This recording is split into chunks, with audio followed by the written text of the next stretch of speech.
Mwongozo wa kujifunza Biblia leo ikiwa ni Septemba 3, siku ya Alhamis. Mada inasema faraja na furaha. Somo wa Korintho wa pili sura ile ya 7. Paulo alipata hisia gani aliposikia kwamba Wakorintho walikuwa wametubu? Ni upendo kiasi gani unaotiririka kutoka katika maneno mmo mioyoni mwetu? Wakorintho wa pili sura ile ya 7 aya 3. Tazama pia Wakorintho wa pili sura ya 6 ya 11.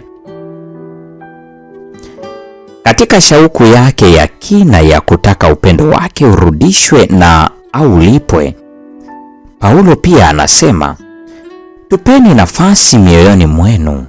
Wakorintho wa pili sura ile ya 7 ya 2. Ingawa neno mioyoni mwenu halimo katika maandishi ya Kiyunani, tafsiri nyingi za Kiingereza zinaliweka, jambo ambalo ni sahihi kwa sababu muktadha unaunga mkono.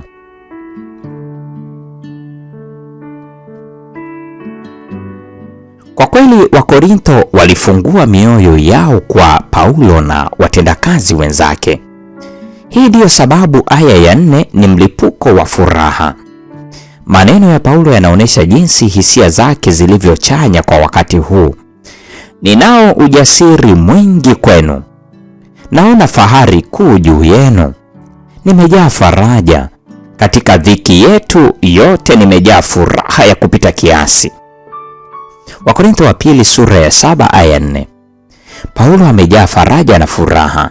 Ni faraja na furaha kiasi gani makanisa yetu yanaweza kuleta mioyoni mwa wahudumu au wachungaji wao kwa kujitoa kwa Kristo kwa uaminifu. Katika Wakorintho wa pili sura ile ya 7 ya 5 hadi 16, Paulo anaeleza zaidi sababu ya faraja na furaha yake. Dhana hizi mbili zinatawala kifungu. Kitenzi parakaleo, yaani kufariji, au nomino paraklesis, yaani faraja, zinatokea pamoja jumla mara 7 katika Wakorintho wa pili sura ile ya 7. Sehemu hii ya waraka inaishia kwa namna ile ile ilivyoanza, yaani kwa faraja nyingi katika Mungu. Wakorintho wa pili sura ile ya 1 aya 3 hadi ya 7. Faraja ya Paulo katika Wakorintho wa pili sura ya 7 inatokana na tulizo alilopata kwa sababu waraka huo mkali ulileta matokeo aliyokusudia.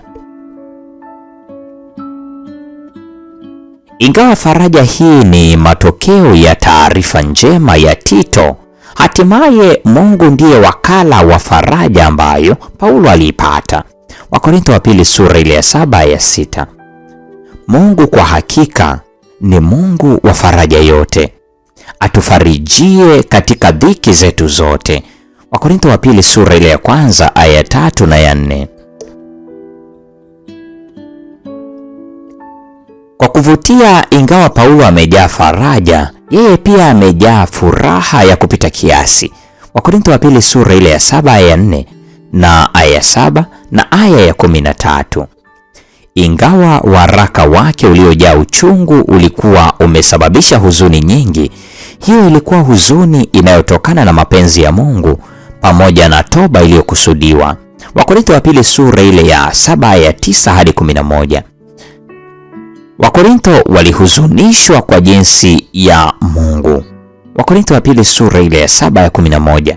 Huzuni hiyo hufanya toba iletayo wokovu. Wakorintho wa pili sura ya 7 ya 10.